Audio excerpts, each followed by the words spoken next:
साल 1999, जगह करगिल, युद्ध इंडिया पाकिस्तान।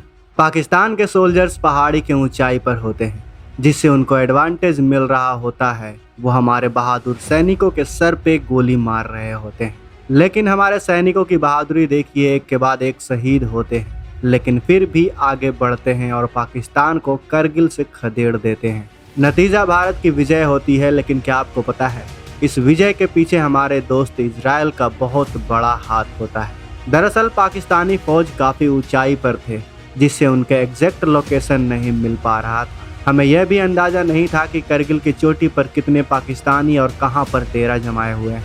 ऐसे में भारत ने अमेरिका से उसके सैटेलाइट की मदद मांगी, ताकि उसके सैटेलाइट की मदद से पाकिस्तानी फौज का सही लोकेशन जाना जा सके, लेकिन अमेरिका साफ मना कर देता है। ऐसे में भारत की मदद करने इजराइल सामने आता है। करगिल की लड़ाई में भारत को सबसे ज्यादा मदद किसी देश से मिली थी तो वो इजराइल था। इस बीच इजराइल ने भारत को तुरंत हथियार और गोला बारूद के जरिए मदद करने का ऐलान कर दिया। दोनों देशों के बीच आनन फानन में नए हथियारों की खरीद का समझौता हुआ। इस समझौते के तहत इजराइल ने उस समय सबसे उन्नत तकनीक से लैस अपने ड्रोन को भारत को सौंपा। इतना ही नहीं, इस ड्रोन को ऑपरेट करने के लिए इजराइल ने भारतीय कर्मियों को प्रशिक्षण भी दिया। करगिल युद्ध के दौरान इजराइल भारत के लिए संकट मोचक बनकर सहायता कर रहा था। इस युद्ध के दौरान भारत को अपनी कई ऐसी खामियों के बारे में पता चला, जिसका तुरंत समाधान नहीं किया जा सकता था। भारत के पास उस समय दुश्मनों के बंकरों पर सटीक निशाना लगाने वाले ना तो बम थे और ना ही उसके पोस्ट की जासूसी करने वाले टोही विमान। ऐसे में भारतीय सेना केवल ग्राउंड इंटेलिजेंस के भरोसे ही पाकिस्तानी सेना से युद्ध लड़ रही थी। इजराइल ने भारत को लेजर गाइडेड बम मुहैया करवाया। इन बमों को मिराज 2000 लड़ाकू विमानों पर फिट किया गया, जिन्होंने एक के बाद एक कई पाकिस्तानी बंकरों को बर्बाद किया। लेकिन आज जब इजराइल युद्ध में घिर चुका है, तो क्या भारत अपना सबसे खतरनाक ब्रह्मोस मिसाइल इजराइल को देगा? ये सबसे बड़ा सवाल है दोस्तों। अगर भारत ब्रह्मोस को देता है तो कई मुस्लिम देश नाराज हो सकते हैं। भारत से नाराज होने वाला जो सबसे पहला देश होगा वो होगा ईरान, क्योंकि ईरान जो है वो इजराइल का सबसे बड़ा दुश्मन है और इस युद्ध में ईरान फिलिस्तीन का खुलकर समर्थन कर रहा है।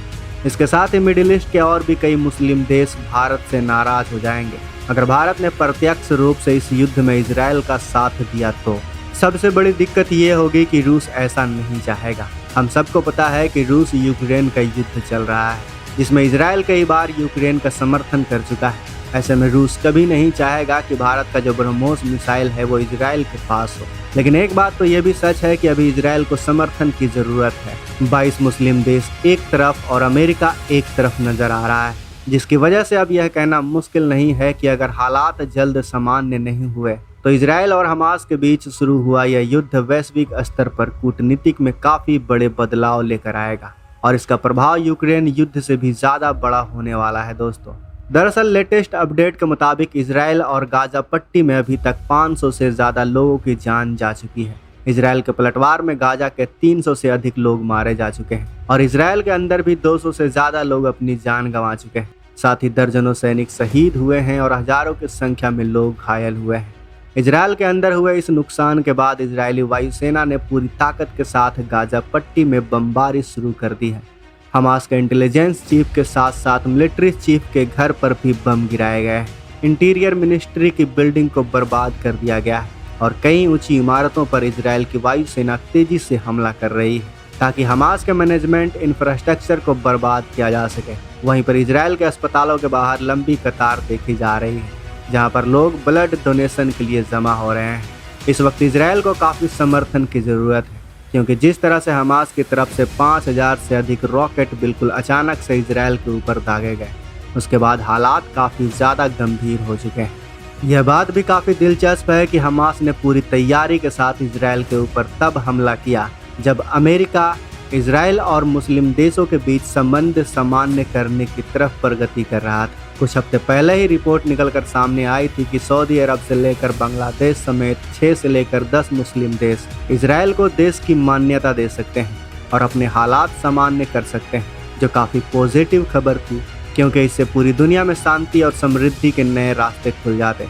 खास करके भारत से लेकर यूरोप तक बनाए जाने वाले आर्थिक गलियारे को देखते हुए यह खबर और भी ज़्यादा महत्वपूर्ण बन गई थी। लेकिन हमास की इस करतूत ने सब कुछ बिगाड़ दिया है। कुल मिलाकर समझने की कोशिश करें तो इस वक्त मुस्लिम देश और अमेरिका पूरी तरह से एक दूसरे के खिलाफ हो चुके हैं और अधिकतर दुनिया इजराइल के समर्थन में आकर खड़ी हो गई है। ऐसे में दोस्तों, आपको क्या लगता है, क्या हालात को काबू करने के लिए दुनिया भर से संयुक्त राष्ट्र के अंतर्गत पीस कीपिंग फोर्स जो हमास के खिलाफ युद्ध में इजराइल की मदद करने के लिए वहां तैनात करना चाहिए? और क्या इसमें भारत को भी अपनी आर्मी भेजनी चाहिए? और अगर इस युद्ध में इजराइल भारत की मदद मांगता है किसी वेपन की, किसी टेक्नोलॉजी की, तो क्या भारत को इस समय मदद करनी चाहिए? अपनी राय कमेंट बॉक्स में लिख कर जरूर बताइए। बहरहाल दोस्तों, इस वीडियो में इतना ही।